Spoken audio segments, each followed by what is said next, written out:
Blackwood Boys Novella 4, The City of Rings. Part 1, Banic's Teeth. The mountains the locals called Banic's Teeth earned their name honestly. For 3 days the boys climbed a track that was barely a track at all, a goat path that wound up through stone and scrub, then down, then up again, never seeming to decide whether it wanted to take them somewhere or simply kill them slowly. The dogs managed better than the people. Rabbit ranged ahead like she'd been bred for crags, and the bitch picked her way along ledges with the patient dignity of a creature who had decided long ago that complaining changed nothing. Bones complained enough for all of them. Whoever cut this path, he wheezed on the second morning, leaning hard on a walking stick he'd cut from a dead pine, hated travelers, hated their own feet, hated, I suspect, the very concept of a gentle slope. "You could stop talking," Ego said from the front. "Save your breath for climbing. My breath and I have an arrangement. I waste it, and in return it doesn't abandon me entirely." Bones took a small sip from his flask, always maintaining, and kept walking. Ewan walked close to him, as he had for weeks now, one hand ready to catch the doctor if his bad leg gave out. Muley plodded at his heel. "You said you were born in Banic," Ewan said. "You climbed these mountains to leave." "Gods no, I left like a sensible person, on a ship, through the proper harbour, with papers and a purse and a head full of plans." Bones laughed, and it turned into a cough. "I'm coming back over the mountains like a fugitive and a fool. There's a lesson in that, but I'm too tired to find it." On the third day they came over a saddle of bare rock, just as the sun cleared the eastern haze and the whole world opened up beneath them. They stopped. All of them. Even the dogs. Banic. It sprawled below like something out of a fever dream, vast beyond anything the boys had words for. At its heart rose a great hill crowned by a citadel of 3 concentric rings, each wall higher than the last, the innermost catching the morning light like a blade held to the sky. A wide moat circled it all, not a ditch, but a true band of water, fed by 2 rivers that came tumbling down out of the hills on either side of the city, silver threads that fattened as they descended. From the citadel, a line of wharfs reached out toward the sea like fingers, ships clustered at them thick as flies. And cutting through everything, through the carefully ordered chunks of the lower city, each district squared off neat as a butcher's cuts, ran one great road, broad and straight, aimed at the citadel's heart like an arrow. But it was what lay beyond the city that stole the breath. Past the ordered streets and the walls, an endless sea of makeshift dwellings spread out to the horizon, a chaos of shacks and shanties and crooked roofs, and rising from the middle of all that disorder, impossibly, a great white church, half-built, scaffolded, reaching up out of the mess like a prayer no one had finished saying.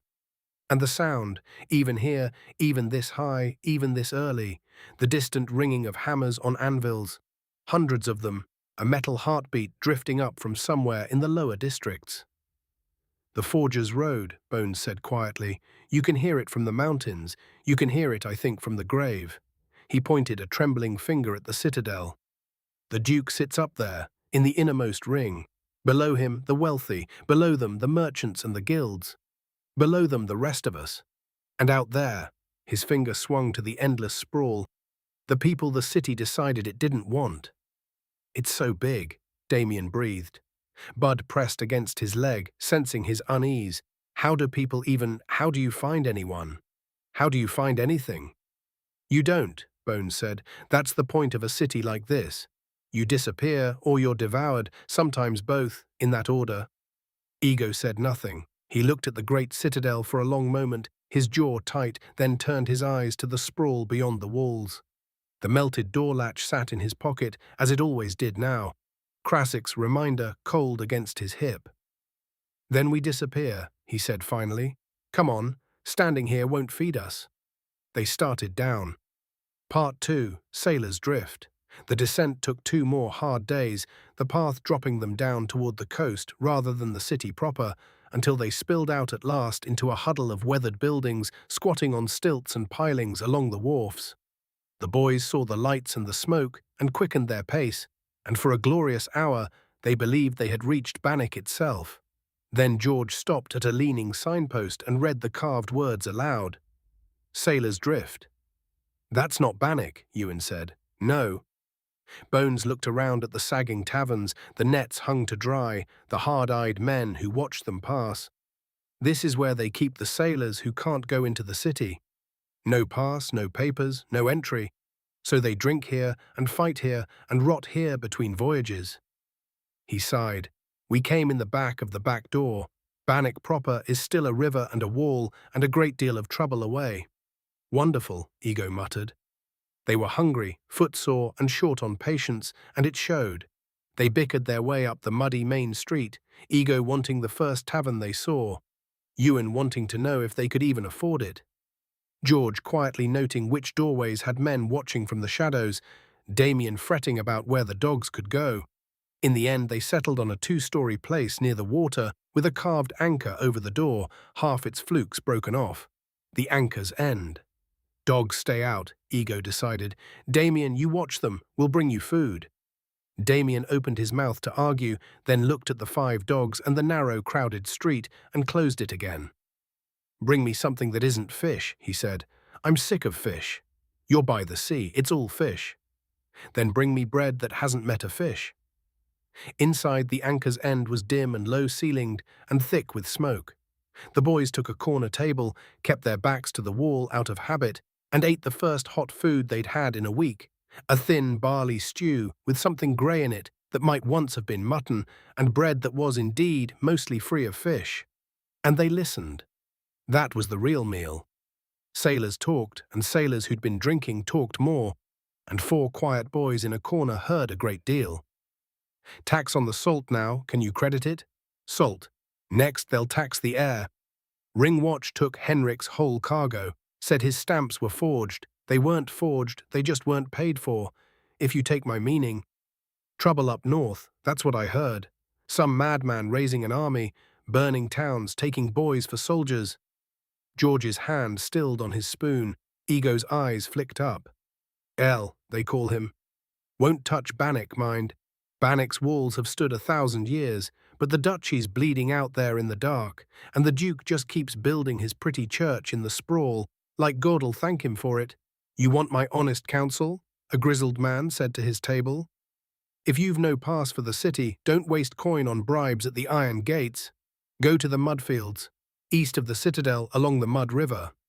Barns and warehouses, half of 'em empty. A man can sleep there for nothing if he's quiet about it. Then find your way across come morning. Bones leaned in, voice low. Useful, drink your stew. Don't look like you're listening. But they'd been listening too well and too long. A trio of sailors at the next table had gone quiet, watching the boys with the particular suspicion of men who'd noticed they were being watched. You lot, one said. He was broad and red-faced, a knife scar pulling one corner of his mouth into a permanent sneer. You're not crew. You're not local. What ship? No ship, Ego said evenly. Just passing through. Passing through Sailor's Drift. The man laughed, ugly. Nobody passes through here. Here's where you wash up when there's nowhere left to go. So which is it? Runaways? Or something worse? He stood, and his friends stood with him. Awful curious, the 4 of you. Awful quiet. Curious, quiet boys make me think of informers. King's men. Watch spies. The tavern was getting quieter. Ego felt the weight of his axe under the table and knew with a flat certainty that no longer frightened him the way it once had, that he could end this man before the others crossed the floor. But Bones spoke first, and the change in him was extraordinary. The drunk doctor vanished, and in his place sat a tired, genial old man with crinkled eyes and an easy smile. Spies? Bones laughed warmly. Saints, I wish. Spies get paid. No, friend, I'm a physician, and these are my apprentices, such as they are, lazy the lot of them, and too dim to be informers if you offered them the coin. He waved a hand. We're bound for the city. Wife's brothers dying of the gripes, leaving a little inheritance to whoever holds his hand at the end. We aim to hold his hand very hard indeed. The scarred man hesitated. The story was so petty, so human, so small, that it disarmed him in a way no denial could have. A physician, he repeated, for my sins. Bones tapped his bad leg. Couldn't run from you if I tried, friend. Sit. Let me buy your table around, and we'll speak no more of spies. I've a horror of getting my throat cut before I collect my share of a dead man's coin. It worked. It worked because Bones made them laugh, and men who are laughing have trouble keeping hold of their anger. The round was bought, the last of Bones's loose coppers, and the danger drained out of the room like water out of a cracked cup. When they slipped out a little later, Ego glanced at the doctor. That was well done. That, Bones said, his smile gone the instant they hit the cold air, was 20 years of talking my way out of rooms full of men who wanted me dead. Don't admire it. It's nothing to be proud of. He took a long pull from his flask. Now, the mudfields, before someone in there decides my story doesn't hold. Part 3, the mudfields. They found Damien where they'd left him, hunched in a doorway with the dogs and a story of his own. A drunk who'd tried to pet the bitch and very nearly lost a hand, a child who'd shared half a fish cake with Bud, a watch patrol that had passed without a glance because Damien had pressed himself into the shadows and gone still as stone. Watch came through, George asked sharply. 2 of them, green cloaks, didn't even look at me. Damien frowned, but they had a list. I saw one of them reading it. They stopped a sailor, checked something on a paper, moved on. Everyone here's got papers but us. Everyone in Banic's got papers, Bones corrected. We'll deal with that misery tomorrow. Tonight we find a roof. They worked east along the coast as the light failed, following the line of the Mud River inland. And the river, when they reached it, stopped them in their tracks all over again. It was vast, over 200 meters of slow brown water, broad as a lake, lined on both banks with barns and warehouses, and the great pens where animals were kept for the city's butchers. The far bank glittered with the lights of a market that never quite slept. The near bank was dark, half abandoned, smelling of mud and dung and old straw. We can't cross tonight, Bones said, eyeing the water. No bridge for miles, and I'll not swim that with a bad leg and 5 dogs. Then we sleep here. Ego nodded at a long dark barn set back from the water, its great doors hanging open. Quiet, dry. We're gone before dawn.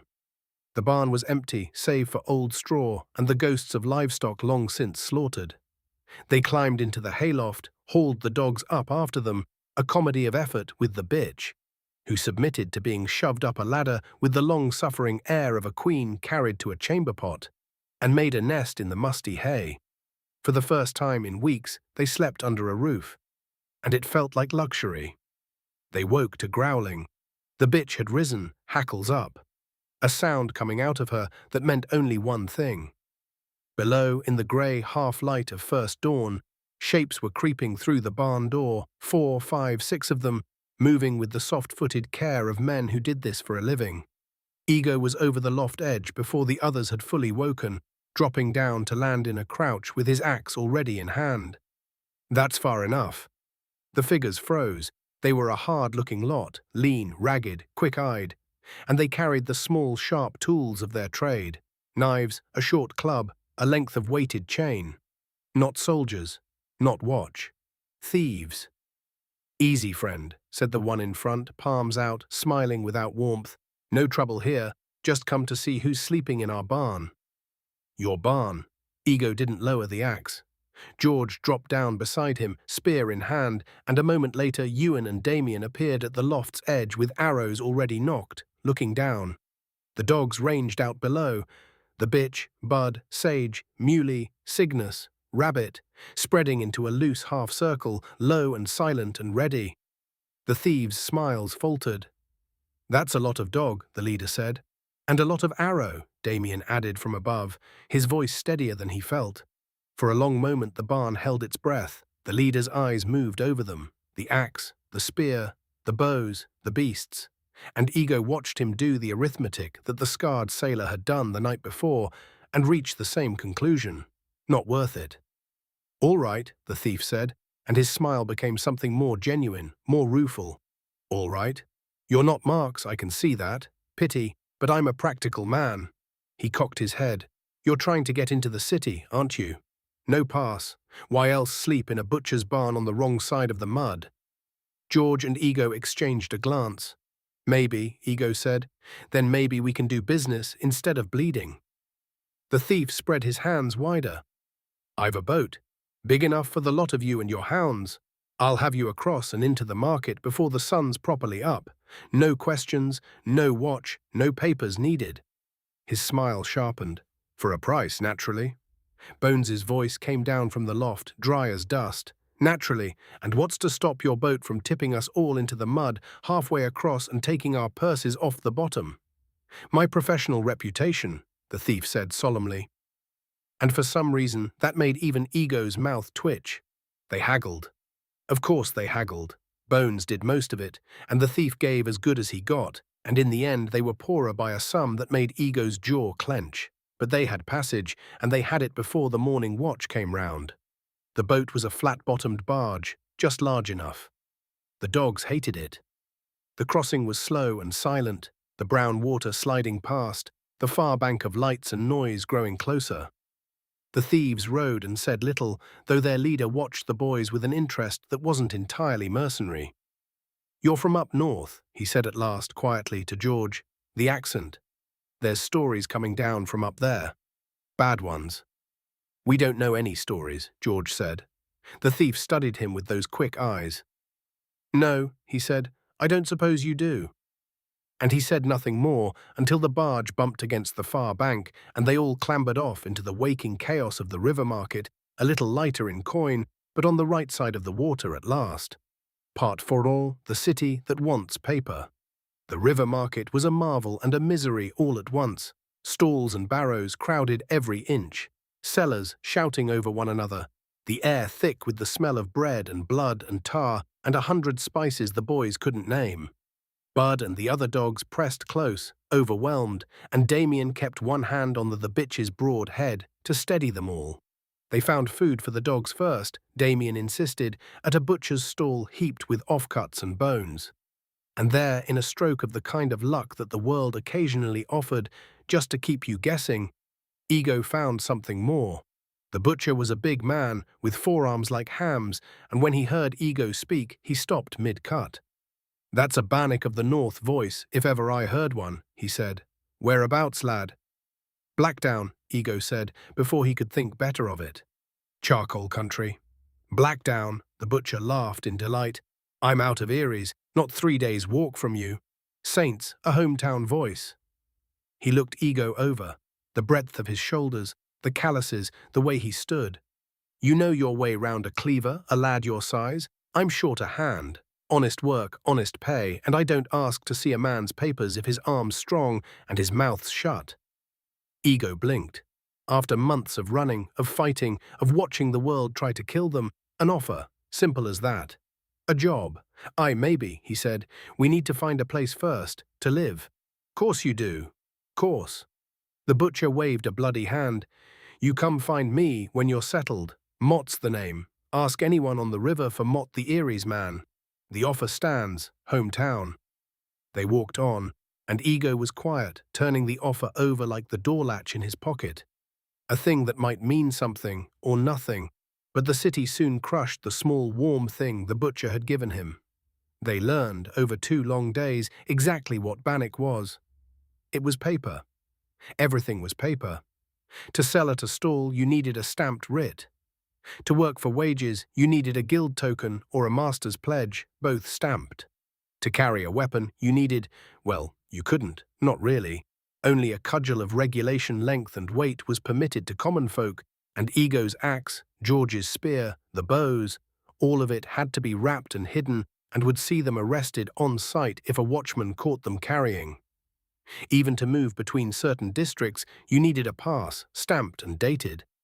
Even the dogs needed papers, licenses, tags, proof of ownership, and rabies clean blood, or the ring watch could seize and drown them, and their money, the careful hoard of coppers and silver they'd carried all this way, dug from a grave in Blackdown a lifetime ago, was worthless. Not worthless exactly, but foreign. Outland coin had to be changed at the money houses into stamped Banic crowns, and the money changers took their cut going in and coming out, so that every transaction shaved their dwindling wealth a little thinner. It's a machine, Bones said on the second night, in yet another shabby tavern. watching their coins disappear into yet another meal. The whole city's a machine built to grind coin out of anyone who isn't already rich. Papers cost money, stamps cost money, bribes cost money, and every fee feeds the ring above it, all the way up to the Duke on his hill. He drank. I'd forgotten. Gods help me, I'd actually forgotten what it was like. We can't stay in here, George said. He'd been quiet, watchful, his dark eyes moving over the room. Every night in a tavern is a week of food gone. We need a place that's ours. Even a bad one. There's no place in the city that'll be ours, Bones said. Not without papers we can't get and gold we don't have. He set down his cup. But there's one place in Banic that doesn't care about papers, where the city's writ runs thin and a man can hold a roof with his own 2 hands and a strong enough door. Where? Ego asked. Bones looked toward the east, toward the great gates and the endless sprawl beyond. Outside the wall, he said, the sprawl, the shanty, where they put the people the city threw away. Part 5, the open wall. They left through the iron gates the next morning, and the city's own people told them, without meaning to, how the sprawl had been born. The gates were choked with traffic, carts and barrows, and a slow river of the poor moving in and out. And as the boys waited in the crush, Ego overheard 2 old men talking, the way old men do, telling each other a story they both already knew. 300 years now, since the open wall went up, one was saying. My great-grandsire saw it. The city got too full, see, too many mouths, too little bread, and the small folk, the porters and the gutter trades, and the ones with no guild to speak for them, they'd had enough. Rose up, they did, demanded better, bread and room and a voice. 2 years it dragged on, the other agreed. The watch couldn't break 'em. So the Duke, the old Duke, the great-grandfather of the one we've got, he called in the sellswords, the mercenary companies, the ones still squat in the lodges to this day, fat on old blood. Pushed the people out, they did.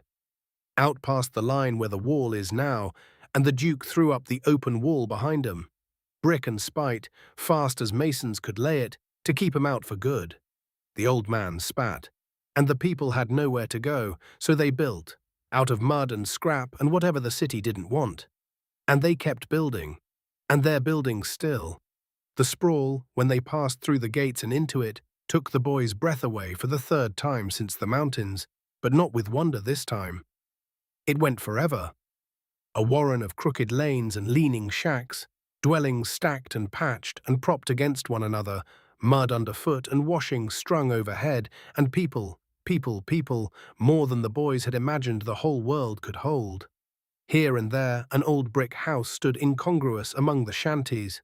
A relic from before the open wall divided the world like a tooth left standing in a rotted jaw.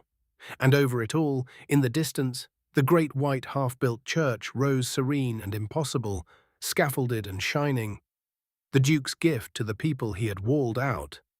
This way, Bones said grimly. I knew this place once. It's grown. Gods, how it's grown.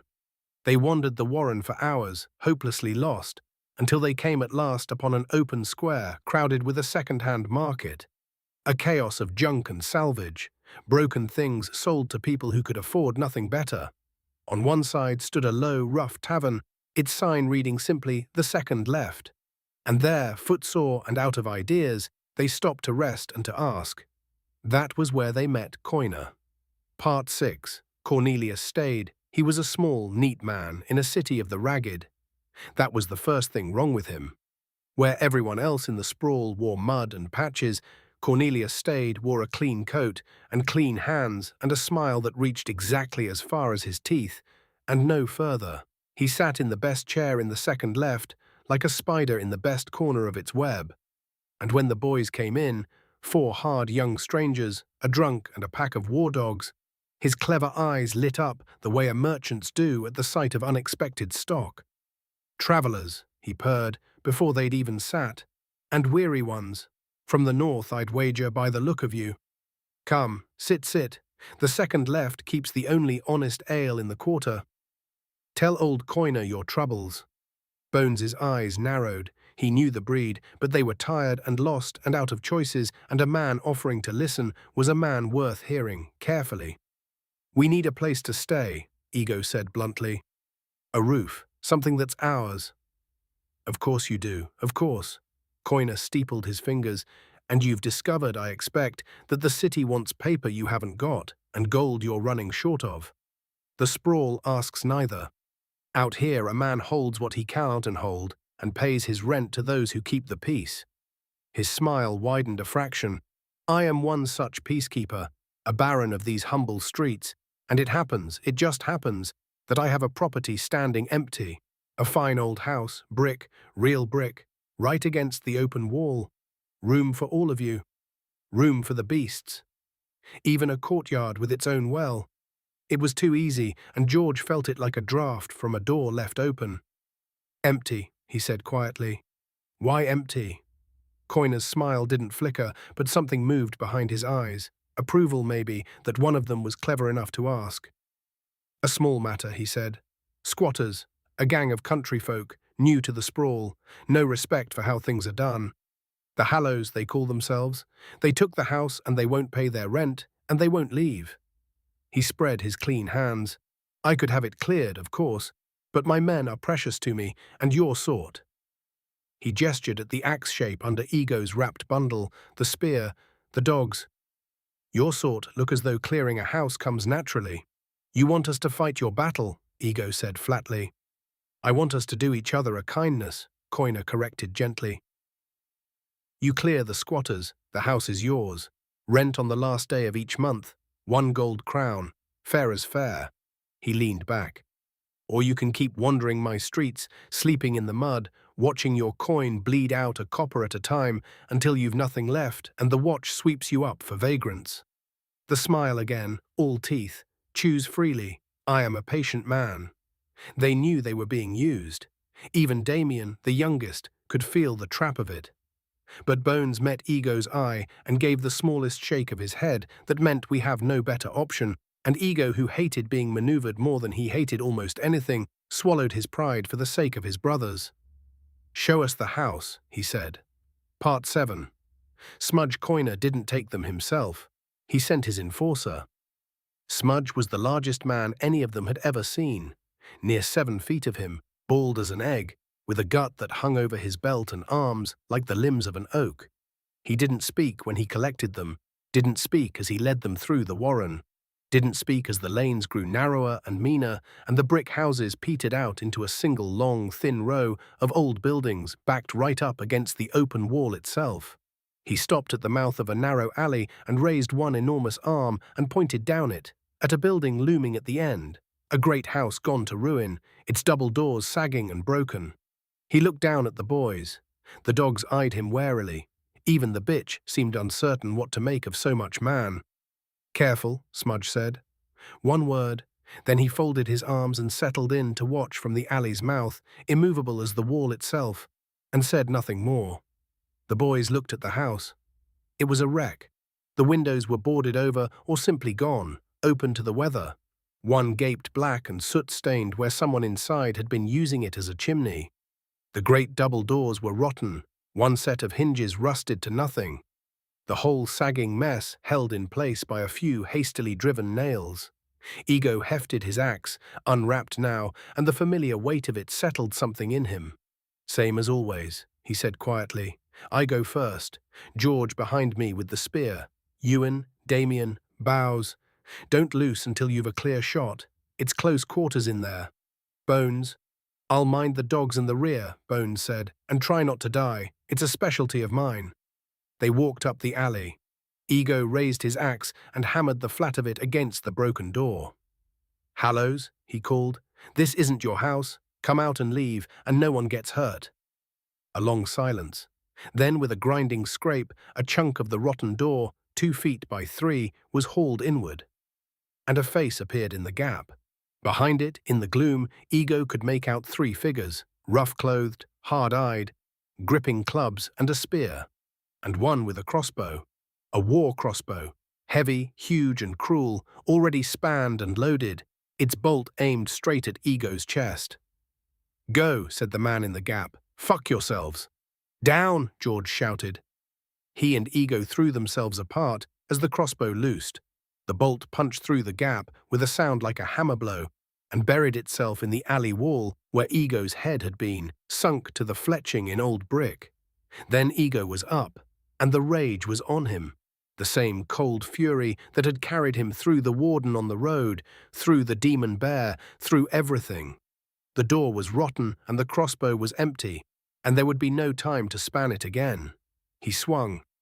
Once, twice, the axe bit through the rotten wood, and the hole gaped wide, splinters flying.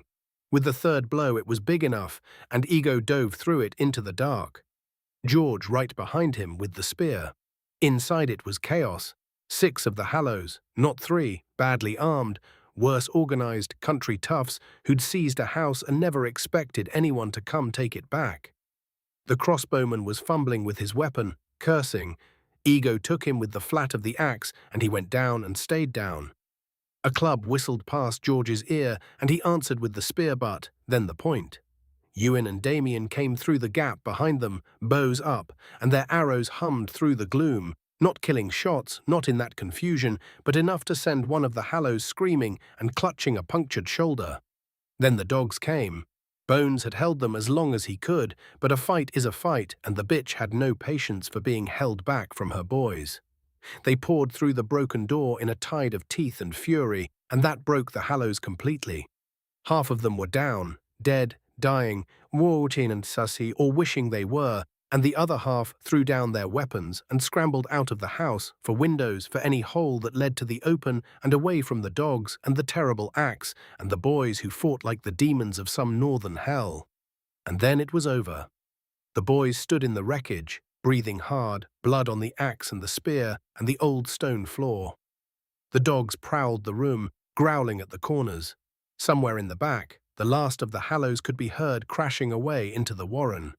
They were standing in a house. It was filthy, generations of filth, soot and grease and old straw. But it was a real house, brick-built, larger than they'd understood from the alley, and it was built around a central courtyard open to the sky, where weeds had grown waist-high through the cracked paving, and an old stone well stood in the center, dark and deep and waiting. Ewan lowered his bow and walked out into the courtyard, turning slowly, looking up at the square of grey sky framed by the broken roofline. Muley padded after him. "It's ours," he said quietly, as if testing whether the words could be true. "We have a house." "We have a ruin," Ego said. But there was no heat in it. He looked around at the courtyard, the well, the high old walls, something in his chest that had been clenched tight since Blackdown loosened, just a fraction. "But it's a ruin with walls, and a door we can fix." He looked at the shattered remains of the great double doors and almost smiled. Eventually, Damien was already crouched by the well. The dogs gathering round him, peering down into the dark. "There's water down there. I can hear it." He grinned up at them, the first real grin in days. "We won't have to haul it from the river, but it smells bad, really bad." George said nothing. He stood very still in the center of the courtyard, his dark eyes moving over the high walls, the old well, the square of sky, and something passed over his face. That look he got, the look that meant he was feeling something the others couldn't. "What is it?" Ewan asked him quietly. "Nothing," George said. Then, "This place is old, older than the sprawl, older than the wall behind it." He laid a hand against the courtyard stone. "It remembers things." "Everything in this cursed city remembers things," Bones said, ducking through the broken door at last, leaning on his stick, surveying the carnage in the courtyard and the grim, tired, triumphant boys with an expression caught between despair and a strange, reluctant pride. "Saints, you did it. Of course you did it. You'd clear out the 9 hells themselves if someone offered you a roof for it." An hour later, as they were dragging the dead and dropping the worst of the wreckage out into the alley, a shadow fell across the broken doorway. Smudge. The giant ducked his head to look inside, his small eyes moving over the cleared house, the blood, the boys still standing, the dogs panting in the courtyard. For a moment, something almost like surprise crossed his huge face, as though he'd expected to find a different ending to the story. He looked at Ego for a long moment. "Rent's due the last day of the month," he said. "Coiner waits at the second left. 1 gold crown." He paused, and his small eyes flicked once more around the cleared, conquered house. Every month. He turned to go. Then over his shoulder, almost too quiet to hear, "Huh." And the giant was gone, lumbering back up the alley toward his master, leaving the Blackwood boys alone in their filthy, blood-stained, hard-won home. The first place that had been theirs since a town called Blackdown burned to the ground and sent 4 boys running into a world that had been trying to swallow them ever since. Ewan sat down heavily on the lip of the old well and laughed, a tired, slightly hysterical sound. "We have a house," he said again. "We have a house and a job offer and a landlord and—" He looked around at the ruin, "and absolutely nothing else." "We have each other," Damien said, dropping down beside him, Bud's head heavy in his lap. "We have debts," George said quietly from the center of the courtyard. He didn't say the names. He didn't have to. The wise woman, Krasik. They all felt them, sitting behind their ribs like second hearts. Ego stood in the doorway of their new home, the melted door latch in one hand, his axe in the other, and looked out over the endless warren of the sprawl toward the great white church rising impossible and serene above the misery, toward the walls of the city that hadn't wanted them, toward the citadel on its hill where a duke played his games. "Then we'll pay them," he said, "when they come due, but not today." He turned back to his brothers in the courtyard of the house they'd taken with blood and steel and the loyalty of dogs. "Today," Ego said, "we're home.